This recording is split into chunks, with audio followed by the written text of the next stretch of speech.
right. Welcome back to the Coral Pod Season 2, Episode 21. Thank you for joining us. We got Zach here on the line. Say hello to the good people. Hello, people. What's up? What's up? And then me, Cam Van, of course. We're both jumpers. This is a jumper-led, sports-led, heavy track influenced podcast for those who are new to the pod. And you got two pro jumpers here. Training is the off season. Zach, what are you doing these days? Uh, right now, just living in pain, I guess. Yeah. It's yeah, no, it's good. Off season's been cool. I'm just finished up week 3 of a Hmm. 12-week off season cycle. So I'm looking at getting out of my training, my like summer conditioning, quote unquote training in like November, I think, like mid-November. Which, I'm going to come out of that, feel strong and be fast and be strong. And then I'm going to start my kind of specifics jump training and do Hmm. things like that.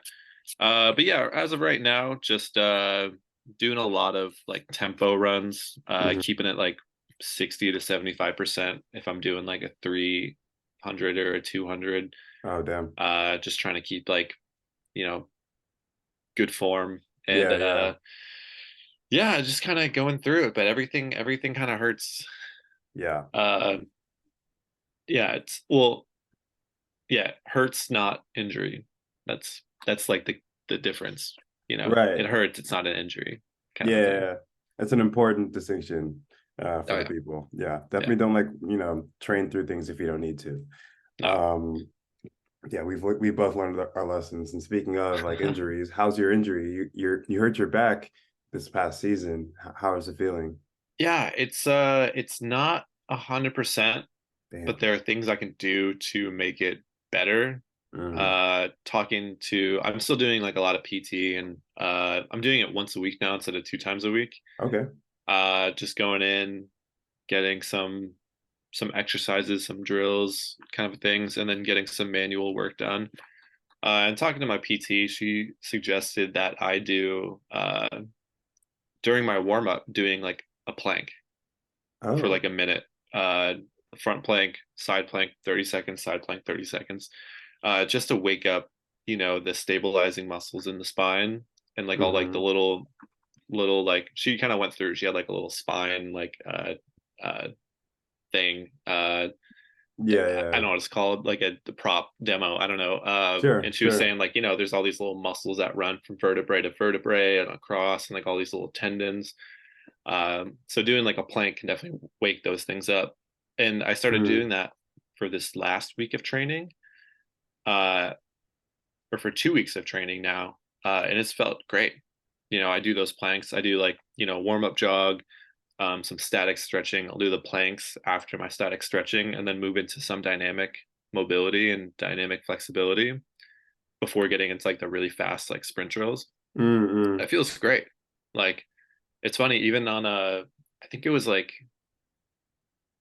Thursday this week, I forgot to do the planks.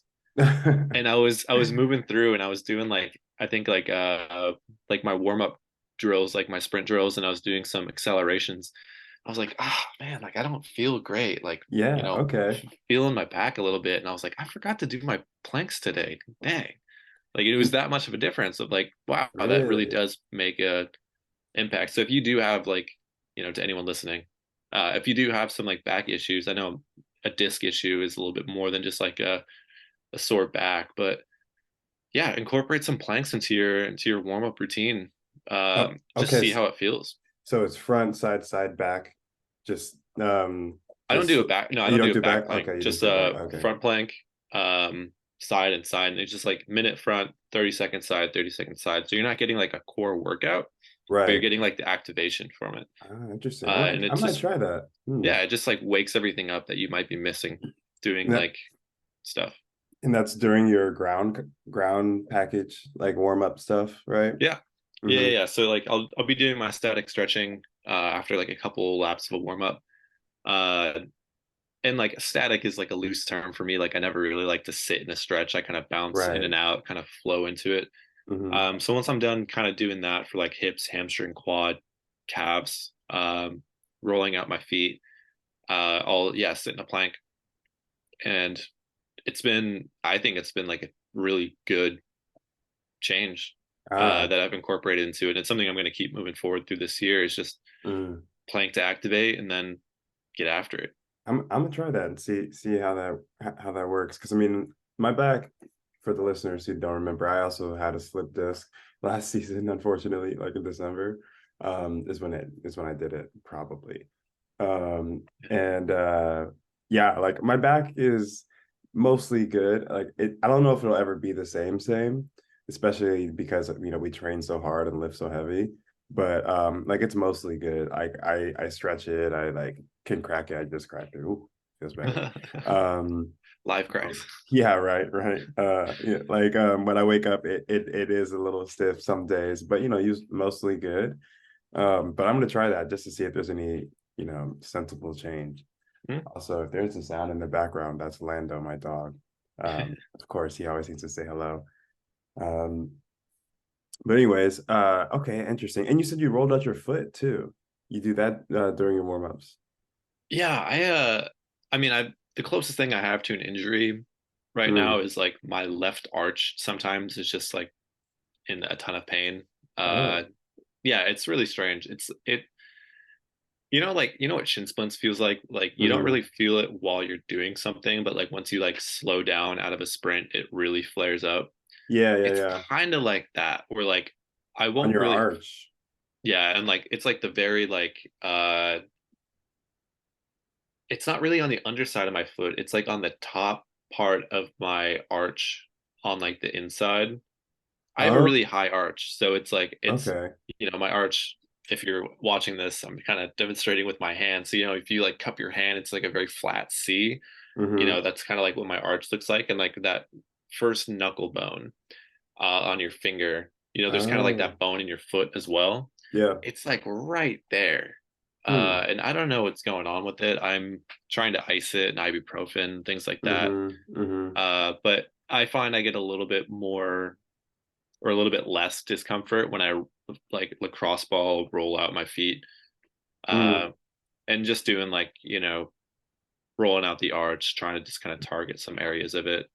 Yeah, Um, I yeah. do it too for different reasons. I was wondering if you do it for the same reason. I do it because sometimes I get like I'm like a little Achilles soreness. Um, and it's not like pain such that it's like, oh, I'm about to tear it. Knock on wood. Woo. But yeah, like I like roll it out. I try to do it in the morning when I wake up, like on a golf ball or something. Mm. Um, and then we'll try to do it also like at the track. I have one of those like mini Theragun things, like a Theragun knockoff. Sorry, Theragun, unless you want to sponsor me. Um, yeah, and I like shoot the gun on the foot, and I feel like it activates it too, and like I don't really get the Achilles pain. So interesting, multiple uses for the same modality, people. Mhm. I Um, mean, we spend so much time on our feet. It makes sense to like take care of the feet and, yeah, roll it out, the arches. Like, I don't know, like when I was living in San Francisco, I worked at like a shoe store that yeah. specialized in doing like plantar fasciitis and like like biomechanical stuff. Mm, And so I learned a little bit more about ways to kind of help your feet out and like the reason why, you might have knee issues or hip issues might be from your feet. And mm-hmm. so kind of learning from that is like, yeah, I got to take care of my feet a bit more. Yeah, we definitely got to take care of feet, especially because we have such tight shoes on when we're competing. Those shoes, you're not made to live in those shoes for sure. Nope, Like those shoes not are at all. crazy. Yeah. Which by the way, I was thinking of changing up. This is sort of a tangent, but I was thinking of changing up from Nike to Adidas. Mm-hmm. Because I know that the Adidas have a bigger toe box. Mm-hmm. Do you have any experience with wearing Adidas? You wear Adidas, right? I switched and then switched back. So in college, I was Okay. Nike the entire time, and then I ended up running into issues where like I have like high arches, kind of more narrow feet. Yeah. So the Nike long jump shoes I was wearing in college, I'd end up like tightening the laces enough that I would Mm. rip through the side of the shoe with the lace. Dude, me Like it too. was, Oh my yeah, God. it It's so wasn't like, annoying. like, you know, just to, further on the point of like, you can't live in these shoes. It's like, I'm tightening these to get like molded to my feet over Yeah. time. Like, I'm really trying to get these things as tight as possible. That's not like Mm. cutting off circulation, but it's not like I don't want a millimeter of movement in this shoe. Like ballet shoe kind of style. Like I want this like grafted to my foot. Yeah. So I ended up ripping through the eyelets and I got tired of it. And then my first year out of college competing, which was 2021 because 2020 got canceled, Mm. I switched to Adidas. I liked them Mm-hmm. probably because it was just new. It was a new feeling. Okay. And then the next year, 2021, 2022, I wore Adidas. And then this year I switched back to Nike, to the ones that you currently have, like the newest Yeah. long jump shoe. Um, I like those too. Hmm. It's, I don't know. To me, it's like the Nike ones, the ones from this year, from this past year, are Yeah. super lightweight, Yeah. which is really cool. The padding on the heel and on the bottom of the foot feels like enough padding, Yeah. which is cool. I bruised my heel like 2 years in a row doing long Oh, jump in the Adidas ones, which they look a little bulkier. So I they was kind of do. surprised that I bruised my heel twice in Adidas. Um, Hmm. Okay. I yeah, used to I go ahead. overall I like both shoes. I like Nikes a little bit, the new Nikes a little bit more. Hmm. Me too. Me too. My coach really wants, Matt, he really wants me to have the like a wider toe box. He feels like I'll get like a better foot grip, I guess. Mhm. And a lot of coaches say that it's better to have a shoe with a wider toe box, not just him. Like lifting coaches say that too, blah blah blah. But I'm just like, man, I've always jumped in Nike long jump shoes. I've triple jumped in Adidas shoes and it's been fine. I high jumped in Adidas shoes and it was fine. Like I didn't really feel any like affinity towards like Nike or Adidas for those, but for long jump for some reason, because it's so much more about speed. Um, I felt like Nike was always the way to go. Yeah. Not sponsored, by the way, clearly. Since I, Yeah. but yeah, like, and I know that they have that like whatever technology that has the metal plate in it as well. And in the one this year, whatever 2023 model. So maybe that makes you run better. I actually have an insole that is like carbon fiber in my trainers, and I, Mhm. I I swear by those because those actually help. Like I had Achilles problems, I put those in, and like pretty much not overnight, but after 2 or 3 weeks, like the Achilles issues went away or they weren't as prevalent. And so I definitely recommend insoles for people, but you can't really put those in spikes. I've Yeah. tried. I'll say send me the link to those because that might help my foot issue. Yeah. It might Victory, VKTRY. Maybe I'll reach out to them and try to see if we can get sponsored because like they're great. I think everyone should wear them for at least their trainers or like whatever other sport you do. If you can put insoles in, you can't really for track shoes, like I said, or Yeah. sprint spikes. I've tried. You can't really. It's just there's just not room at all. Yeah. Um, yeah, and you can't even take out the like insole on the bottom Oh, for those are like super glued in, yeah, right. like It's cement glued. Like you cannot get those things you out. can't take them out, man. So I don't think they're supposed to. But yeah, anyways, okay, interesting stuff. So for me, for training, I just started last week, off-season training. And let me tell you, I was sore all last week. Coming into this week, I was like, oh boy, like I'm so out of shape. What happened? I felt like I kept good shape. I play basketball every now and then. I'd lift. I took a month off, a little bit more than a month, maybe 6 weeks or so. Mhm. So like not that long, but also not that short. Like, what it takes 2 weeks to get out of shape, people say. Like, is that a thing? Is that real? I don't know. I Um, heard 3 weeks you start to yeah. you start to go like downslope. Mm-hmm. Okay, yeah, Yeah. 3 weeks. So, anyways, but yeah, I was sore all last week. This week was much better. This like you said, Yeah. because we were texting about it. I was like, Zach, I'm dying. Um, Yeah. so yeah, this week was much better. Not as sore. Although yesterday I did throw up in training. That was Yeah. probably my own fault though, because we are doing hills and I just I'm training with a group that has been training since like June, right? Oh yeah. Yeah, so they just like didn't really have a break, I guess, or they had a little break from May to June. Mhm. But yeah, so they've been training, and so we're doing hills, and I was trying to like keep up with them, and these are all sprinters too. They're 100, 200 guys. I'm trying to keep up the hill, and I'm like, this is a little bit of just like trying to just be in the pack, I guess. Like you can't help it in Oh yeah, for competition, sure. right? And so I'm running with them. And then on the eighth, like one of the guys, I think he only did 6 and he threw up at 6. And when I saw it, I didn't even think about throwing up until I saw it. And I was like, oh, didn't need to see that, like body's like, hey, maybe we should do that too. And then, after 8, I run up and then there's a little like, there's it's 120 meters, right, up a hill. Sheesh. Yeah, I'm running up somewhere in Marin. And then at the end, like there's a little terrace that you could sit on. And so I'm sitting and one of the guys is like, hey, come on, Cam, let's walk back down. And I was like, give me a second, man. I'm fighting for my life up here. And then you could kind of feel it bubbling. Sorry for the Oh yeah. listeners, but yeah, you could feel it bubbling up. And then I was just like, you know what? I accept. And then because you can kind of fight it, but I didn't fight it. I just let it go. And then I walked back down, and then coach was like, all right, lunges. I was like, lunges up the hill after all that. But yeah. Yikes. So we had two more of lunges. And the lunges, like honestly, the first set's always the worst set because it's like, oh, I know I have another set.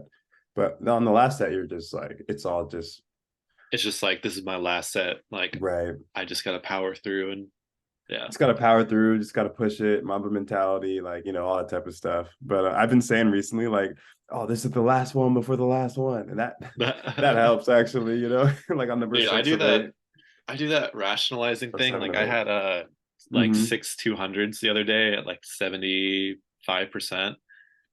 And like I was doing like that rationalization that I feel like every track athlete does, where it's like, all right, I just did one. It's like, okay, I got one more, and that's 30% done. That's one third of the Right. way. Cool. And then I do one more. I got one more. I'm halfway there.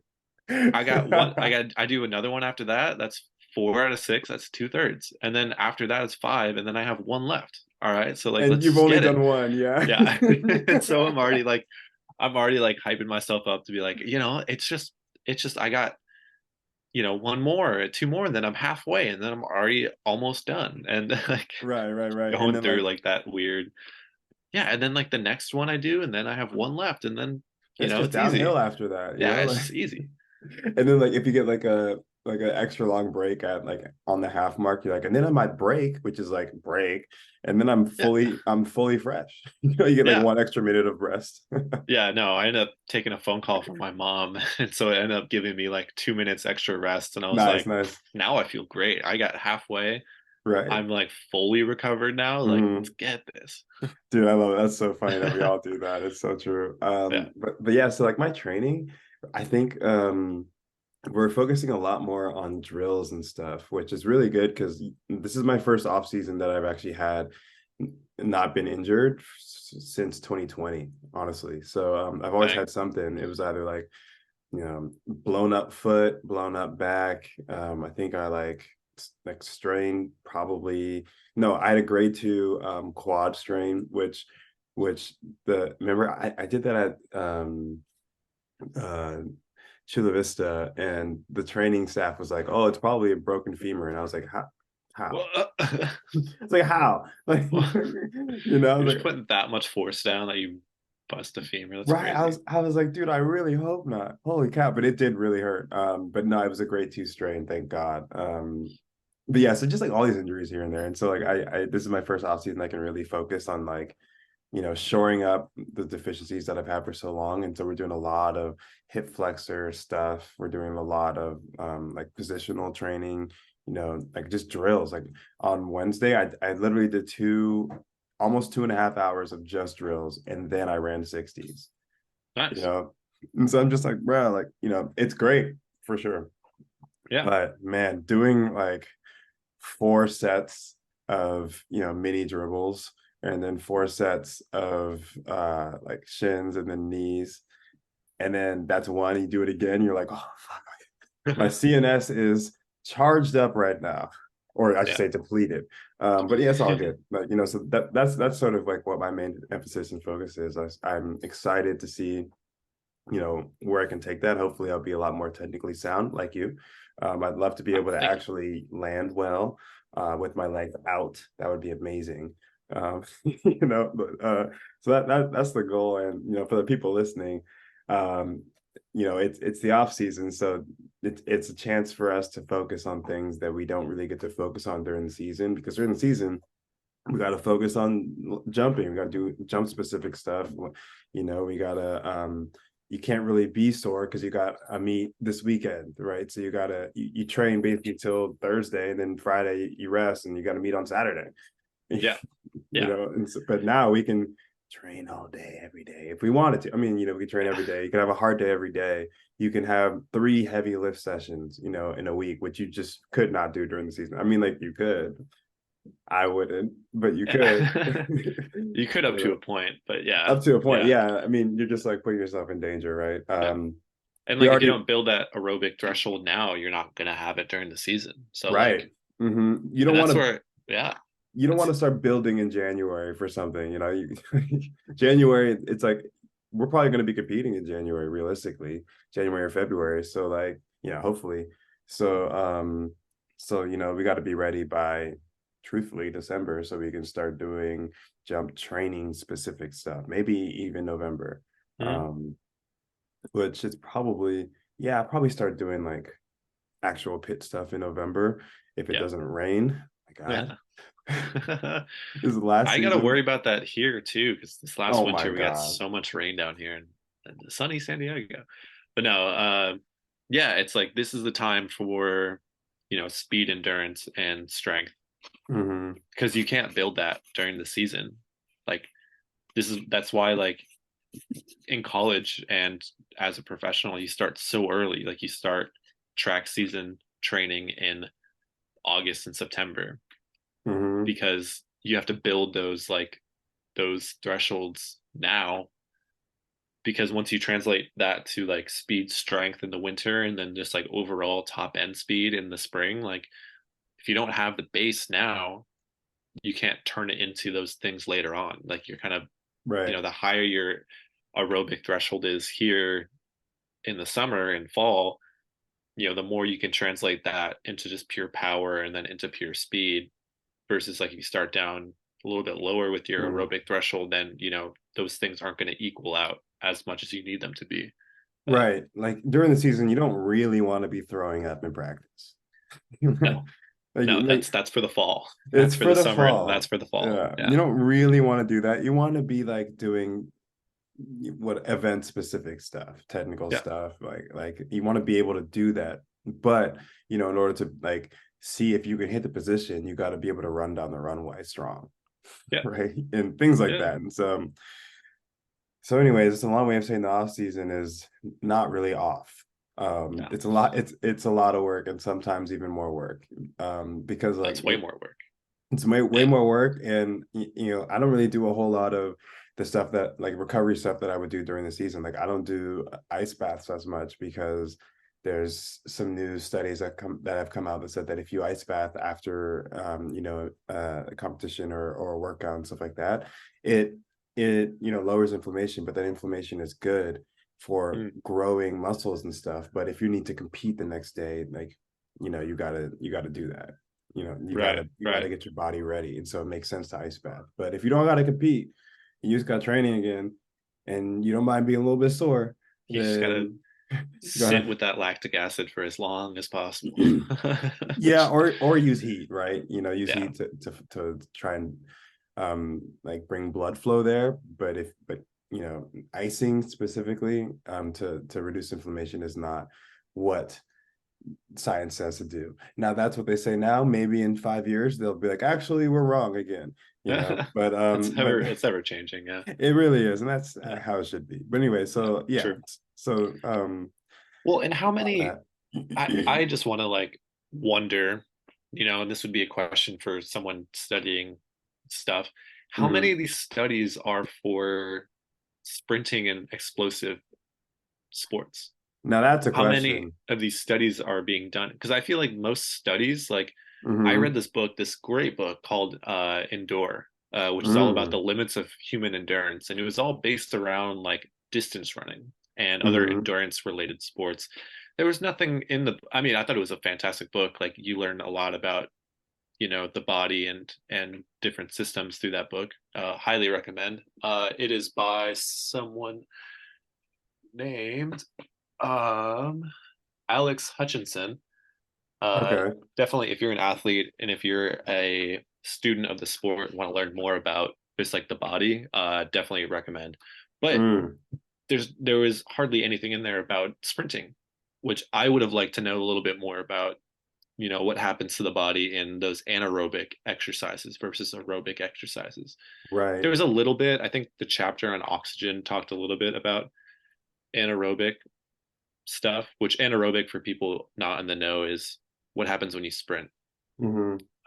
It's like a quick firing of the muscles that happen faster than distance running, where you're refueling your body with oxygen, um, which happens over a slower period of time, but anaerobic spikes and then just like very steadily drops off.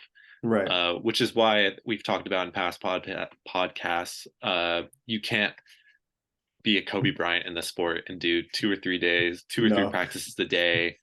You can't even really do two intense sprint days in a row. You can, but then your No. next day has to be an extreme recovery day where you're barely even moving. You're doing the sprinter shuffle for 2 laps and then Nothing rolling out, you know? wrong with But Sprint Shuffle. yeah, but yeah, but a lot of studies I feel like are done with like, it's probably easier to measure things for distance runners because anyone can go out and run a mile Yeah. pretty much. But I would like to see, how does icing help inflammation for explosive athletes? Does it Mm. help or does it hinder or does it, is like going into a sauna better than icing or is rolling out? Because I know you're not really supposed to stretch after a sprint day. After like a really quick day, you're not really supposed to stretch because you're going to be kind of undoing a little bit of work that's been done in the sprinting session. Hmm. But Yeah. Yeah. Yeah. Keep going. Sorry. it's I'm researching. no, I love it. Let's have some live answers maybe to my curious questions. But yeah, no, I'm just curious about some of these studies that are done to see if like how things might affect sprinters differently than distance runners because we're a very different athlete than distance Hmm. runners. Jumpers we kind of look similar. Like if we're wearing baggy clothes, we might look the same as like a distance runner. Whereas sprinters are a little bit more bulky. But Okay, so yeah, here we it's go. yeah. I found something. This is an Okay, interesting little let's hear it. anecdote. So this study is called The Training and Development of Elite Sprint Performance and Integration of Scientific and Best Practice Literature, published in Sports Medicine Open. So, who knows if that's a reputable website, or reputable paper, but it looks legit to me. So a number of passive recovery modalities have also been applied by practitioners over the years, including massaging, stretching, compression garments, cold water or contrast water immersion, cryotherapy, hyperbaric oxygen therapy, and electromyostimulation. While there may be some subjective benefits for post-exercise recovery, there is currently no convincing evidence to justify the widespread use of such strategies in competitive athletes. Placebo effects may be beneficial, and at the individual level, certain recovery modalities may elicit reproducible acceleration of recovery processes. Future studies of experimental models designed to reflect the circumstances of elite athletes are needed to gain further insights regarding the efficacy of various recovery modalities on sprint performance. So that's basically exactly what you said, Zach, which is these there might be some placebo effect, might be good for post recovery, maybe, but there hasn't been enough scientific studies on specific elite athletes for the purpose of like greater sprint performance. So we don't got it. We don't have the data. Like we're told to do all these things, but it's not based on data about elite sprint performance. So that's fascinating. And Mhm. this was published let's see, 2019. So kind of recent. I'm not finding anything any more recent, and also it's hard to talk and research. Yeah. But so at least that study says that there needs to be more research done on specific elite athletes for sprinting, right? Because it's a very specific thing that we want to be able to do. And so I'm going to keep doing it because I believe in the placebo effect. The placebo effect is real, Oh yeah.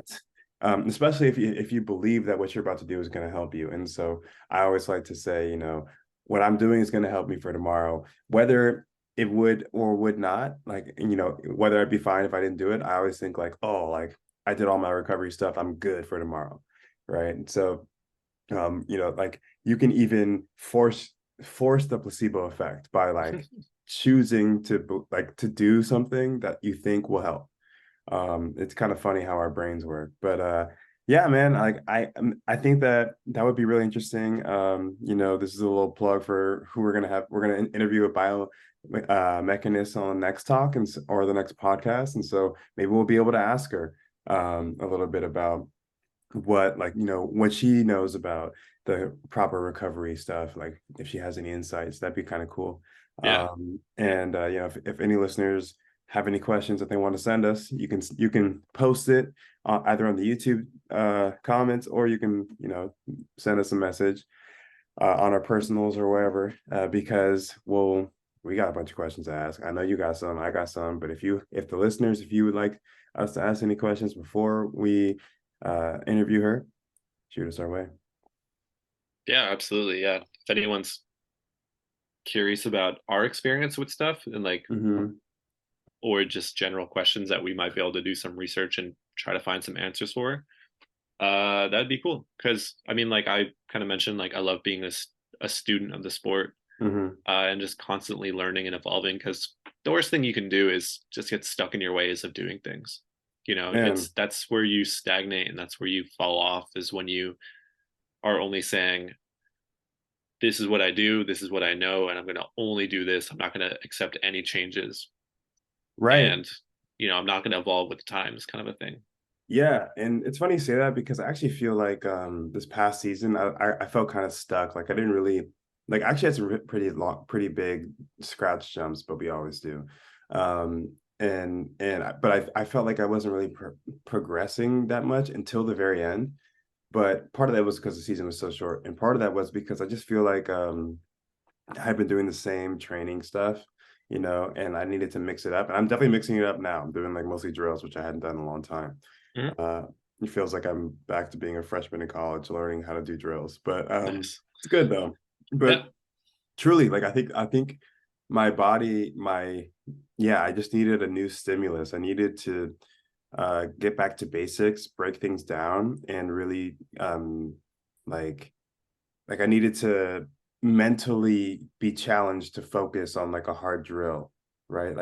There's a certain mental tax that comes from like focusing intently on the drill and getting it perfectly right, and just doing the drill to do the drill, not to warm yourself up for the whatever 250s that you have or something, right? Yeah. And so like being able to just do the drill to and that's the workout, and focus on that really changed my like outlook or my focus in a way where like my coach was like, man, I never seen you hit that drill like that.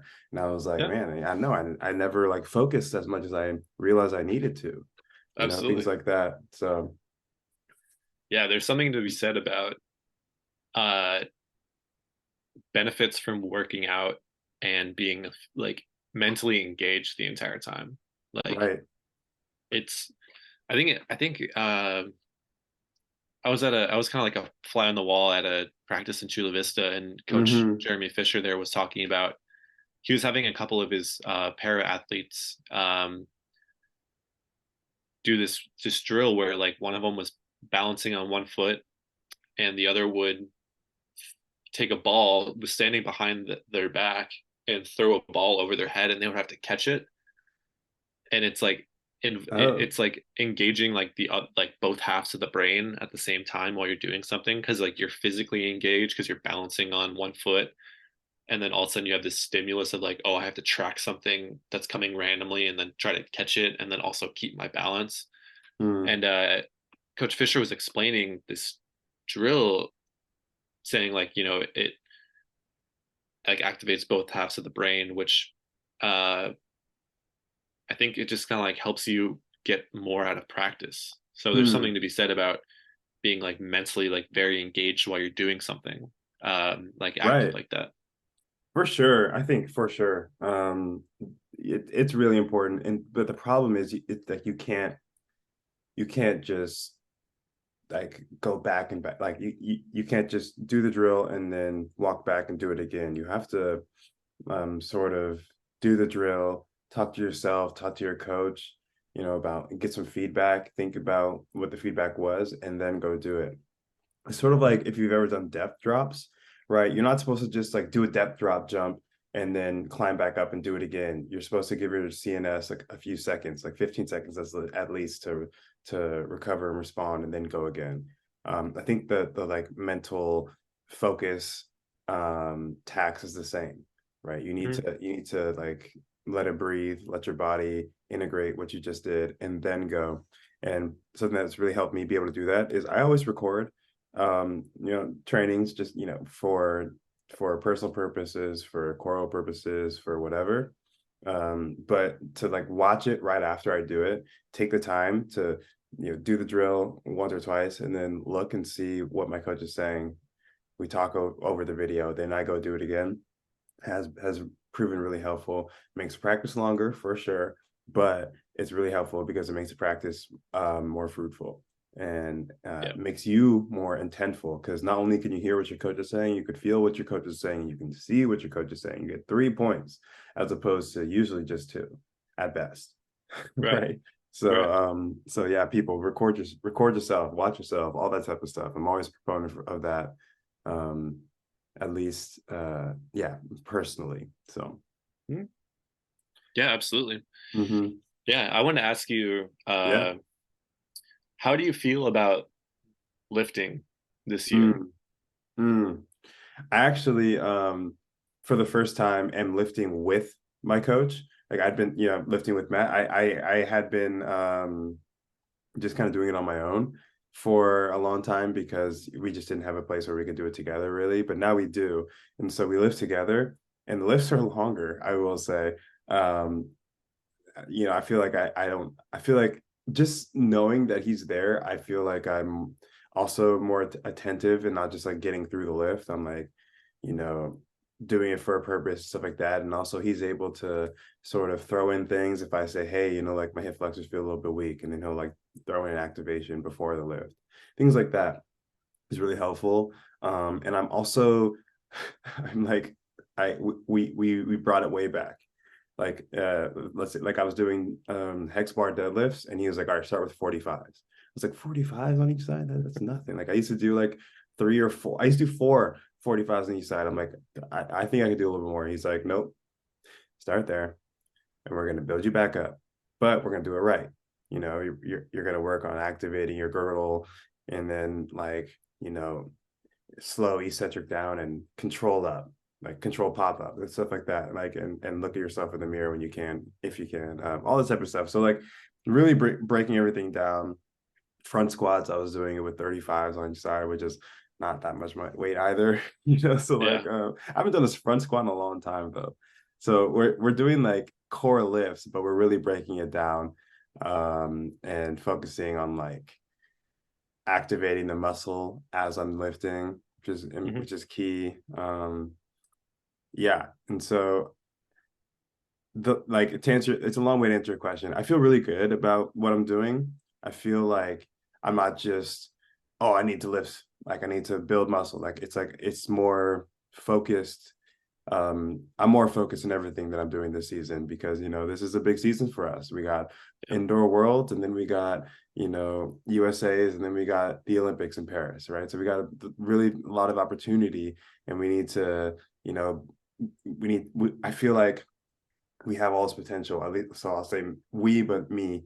I feel like we have all this potential, and it's been like, a lot of our energies have been going out like this, but it hasn't Hmm. been focused, like laser focused, at Right, least for right, me, right? And so we need to sort of just hone it in a little bit, hone in the training a little bit. All this work that we put in these last few years of good experience and stuff like that has led to this moment. And now we can really take what we've learned over these past few years and be like, okay, this is what I need to do. This is how I need to train. This is what I need to focus on because this is what I hadn't been able to do these past few years. right, And you can only really do that with experience. You have to learn what you need to do.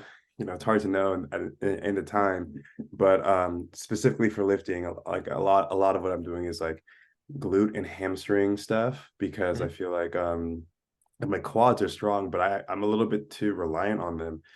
I feel like like those activate before my glutes do. So I'm working on activating the glutes first and doing all this other stuff. So right on. that's what I'm doing. Yeah, I asked that because I'm not lifting this year. Yeah, no, I'm just doing Heresy. plyometrics Heresy. all year. Wow. Yeah, yeah. I mean, for me, it kind of goes back to 2021 season, Mm-hmm. which was by far my best year as an unattached athlete. Mm. Arguably, was better than my senior year in college. Mm. Uh, I think I was a bit more consistent over 770 than I was my senior year of college. And that one, I didn't lift. We only did plyometrics. Yeah. That's And what the I was, Cubans do. yeah, I was fast. I was strong. I looked good. Um, and I didn't lift at all, just most mainly because we didn't have a place to lift. Mm-hmm. But these past 2 years, I kind of felt like what you were saying earlier, where like I felt a little stagnated. Like for whatever reason, I wasn't getting anything extra. Mm. And I don't know if that's not necessarily because of like the weight room. I don't know what the reason was for that. I think I've been putting together some theories in my head, and I think I messed up my training this last year, and I didn't do like a fall conditioning like the one I'm doing now. Ah. I'm pretty sure I missed that when I remember the conversation I had with Coach Fisher like last year in July. Um, I think I jumped into doing like late fall training instead of like summer fall conditioning kind of a thing. Mm. But Okay. that besides the point. Uh, yeah, I'm going back to. I mean, I from like my senior year of college, which was 2019, 2020, I trained up until March when everything kind of got shut down. Mm-hmm. And then I didn't really do anything until November of 2021, 2020. And then spring of 2021, had a great year of competing.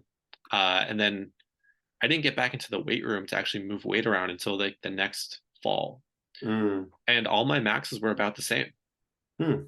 Like I went from like essentially 2 years of not being in the weight room or like a year and a half. And my maxes were just about the same as they were before like in college. Mm.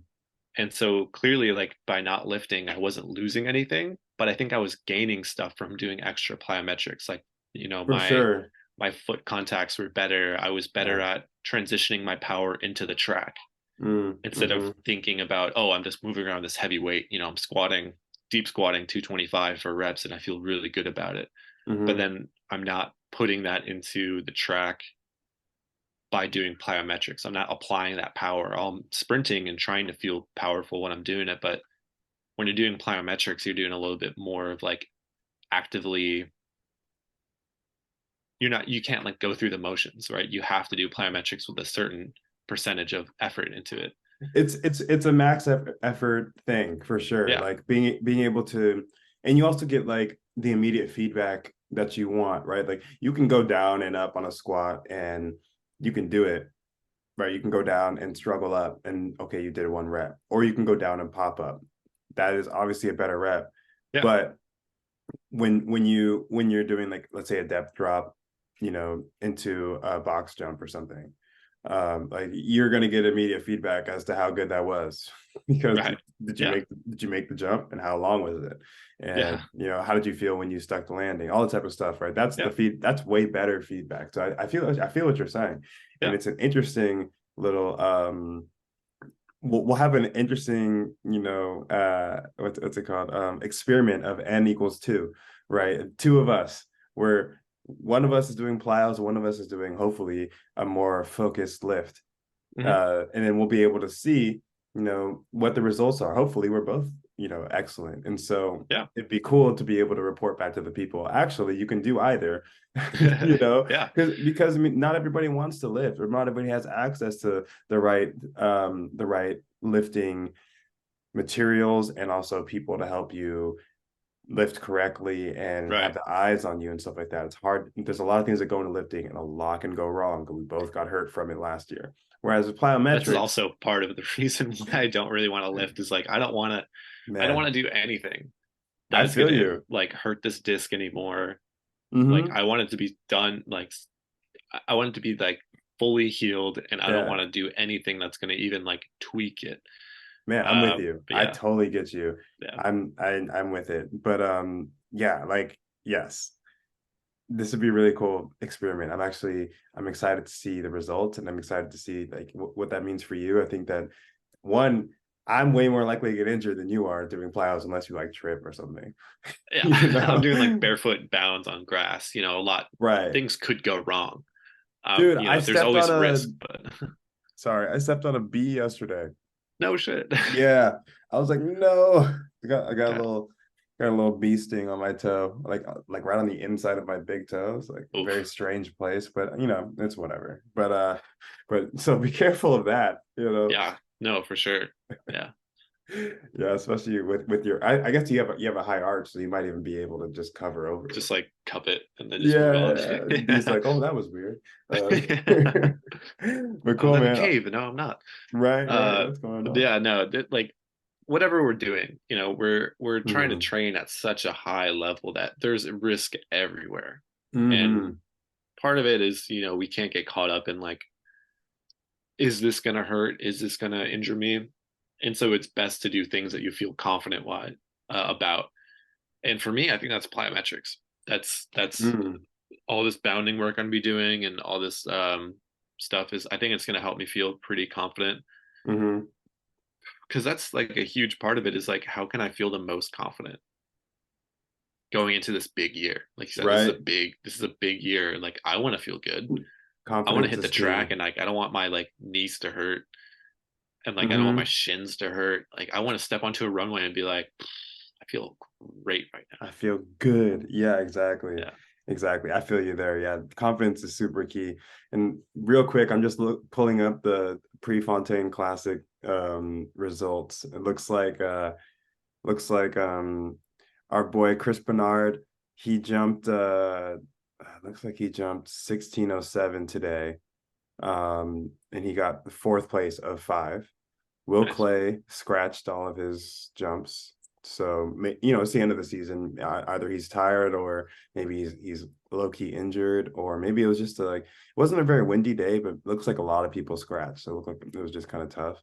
Yeah, yeah. Donald Scott is the American who got third. This is for triple jump. Hmm. And then in Italian, and Burmese. Like what is BUR? Zango Burkina Fabrice. Faso, Ah, Burkina Faso. Nice. possibly. Yep. He got second place at 17:25. Dang, crazy. It's late in the season to be jumping 17s. Yeah. But I mean, yeah, after I always thought it was weird that so like this is the Diamond League final that we're yeah. talking about here. So this is the last meet of the Diamond League series where, you know, champions will be crowned, given a really cool trophy, which I dream about sometimes. Um Hmm. and you know, it's the summary of all this like Diamond League meets throughout the year. Why is it after the World Championships? This is the second Diamond League meet. Well, this is the final Diamond League meet, but there was one Uh, other, I believe, one other after the World Championships. yeah, and maybe it's so that they can have the gold medalists, or all the medalists be like at another meet where it's kind of cool. Like, oh, they just want to go medal, like, hype. I I want to go see the don't, world's fastest man. I don't know. but like the World Championships, and it also happens in the Olympics too, where like the It Olympics in does. Yeah. 2021, there was a Diamond League meet like 2 weeks after the Olympics, and it's like Yeah. I would be so that smoked. that is the big event. The Hmm. World Championships and the Olympics are the event. Hmm. Why are these organizations being like, no, we're gonna have a couple of meets. We're gonna have like 2 meets after the Olympics. Like it's gonna be cool. No, everything should lead up to. I think personally, and this is kind of Yeah. like this is like a weird thing for me to get hung up on. I'm sure, but like, why are these meets after the biggest competition in the world? Like Hey, now, it's I'm like with the you. Diamond League meets like were a great build up for the World Championships. Like it was awesome. Like we had like a few meets of the Diamond League before the World Championships where it's like, oh man, this person is flying right now. Hmm. This guy, this girl is crushing it. Like this is going to be super exciting. And then the World Championships is like this massive grand event, and it's so cool. And like it every year, like crazy stuff happens. Um, Dude, I'm with you. yeah, but then it's like, oh no, and now we're gonna have more Diamond League. And then by the time it gets to like the Diamond League finals, which is like, almost a month after the World Championships, it's like, hooray, cool, You like we know, did it. that's a good point. It should be like the pinnacle should be the biggest event, right?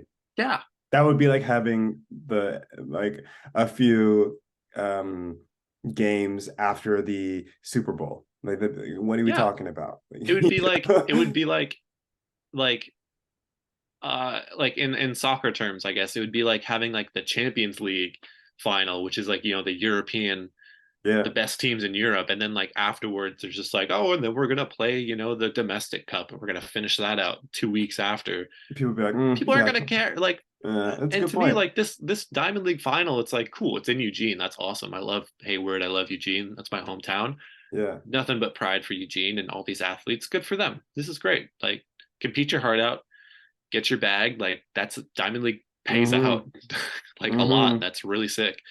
But I think it would be so much cooler if it's like the Diamond League finishes and then the World Championships are up, and it's like, oh boy, like this guy just won the Diamond League in the 100 meters, which is a point total after consistently performing well in Diamond League meets.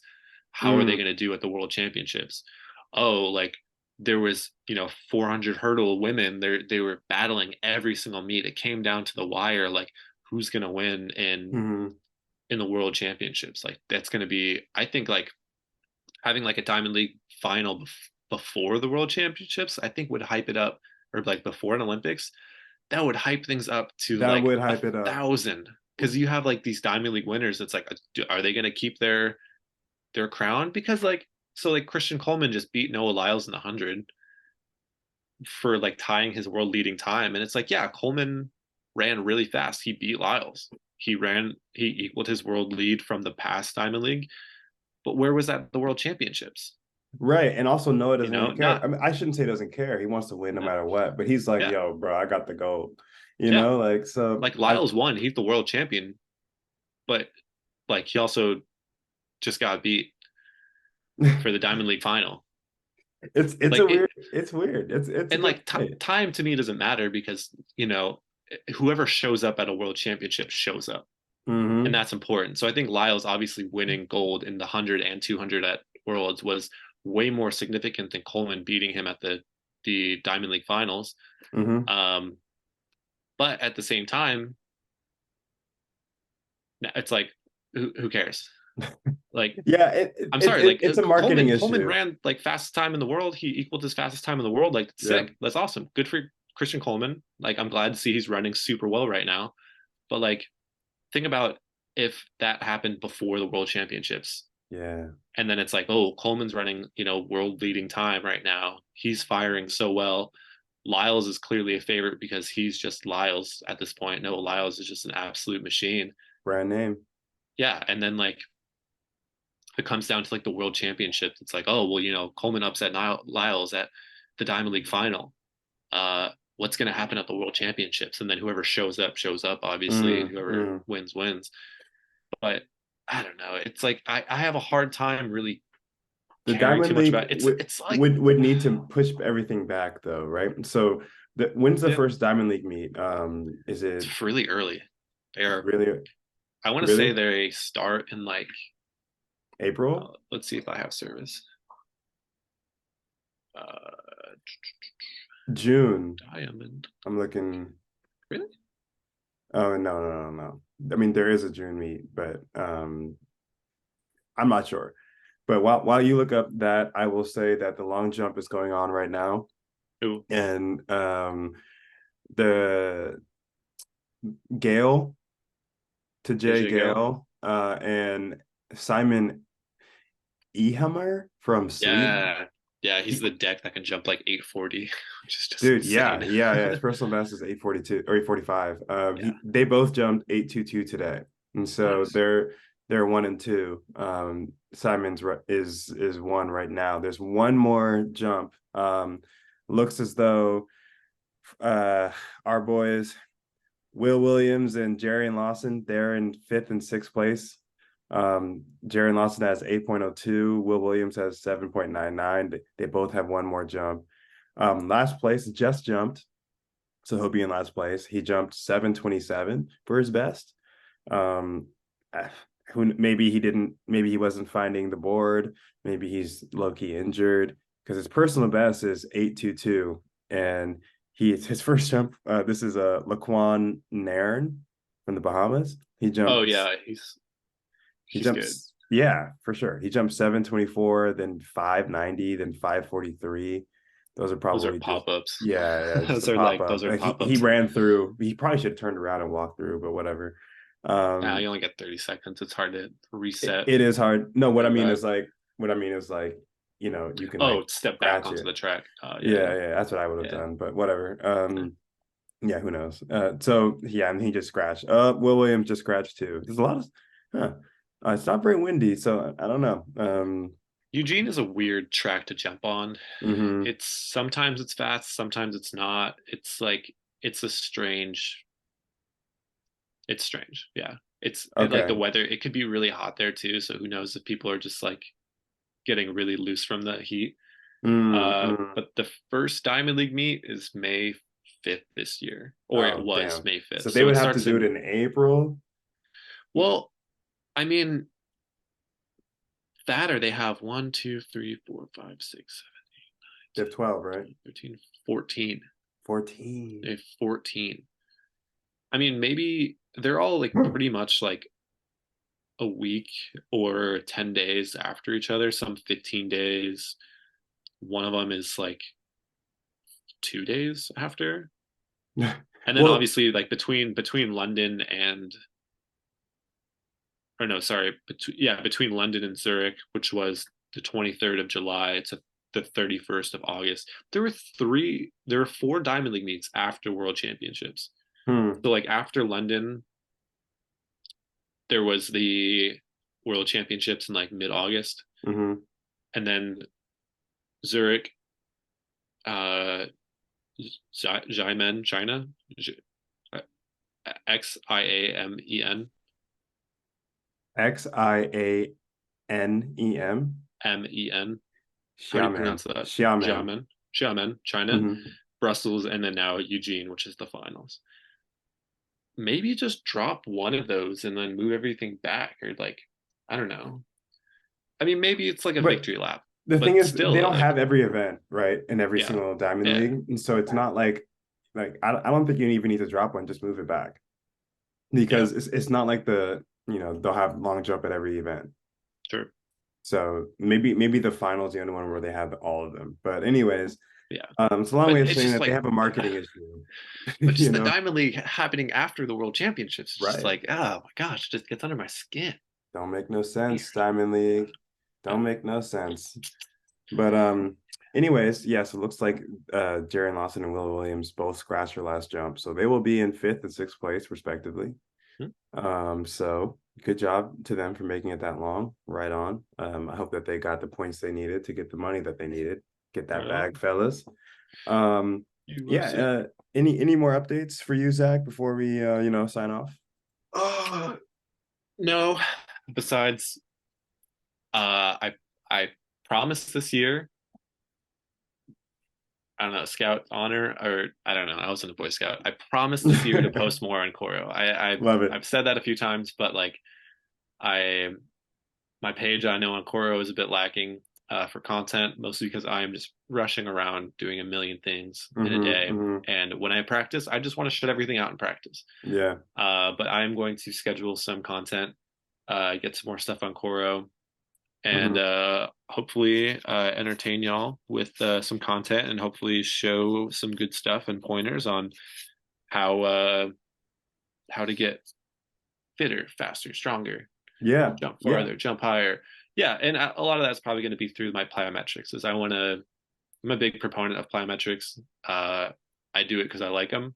I do it because I think it makes me feel good. So obviously I want to translate that, bring that to a plate for you guys to absorb that knowledge and be able to incorporate that into your own training. Nice. Whether you lift or not. Plyos are always good. Add more plyos. You can't have too many plyos. I agree. Maybe you can, but right on. That's cool, man. And we're still working on that feature. So I mean, the AI is out loosely, like the beta. You can just like slide your video in, and then it'll show you the angles that you're hitting, estimate the angles if you're running or jumping or whatever. Pretty soon in the next few weeks, we're gonna have the ideal out where you'll be able to hit. That's Orlando. You'll hit the actual button, and then it'll show you the actual angles that you're hitting, and then you hit the ideal button, and it'll show you the ideal angles that you could be hitting, that you should be hitting based upon the agreed upon science on what the ideal angles of a sprint are. So that'll be coming out pretty soon, and then you'll be able to. Right now you can, but once you get the ideal angles and stuff like that, that'll tell you a lot, but it won't tell you how to get there. Right. And so that's when you send your video to Zach or to another pro on our platform on Coro to be able to see, okay, hey, what do you see here? Why am I so far off? Why am I 20% off of the ideal or 15 or 50? How do I get better? What should I be doing?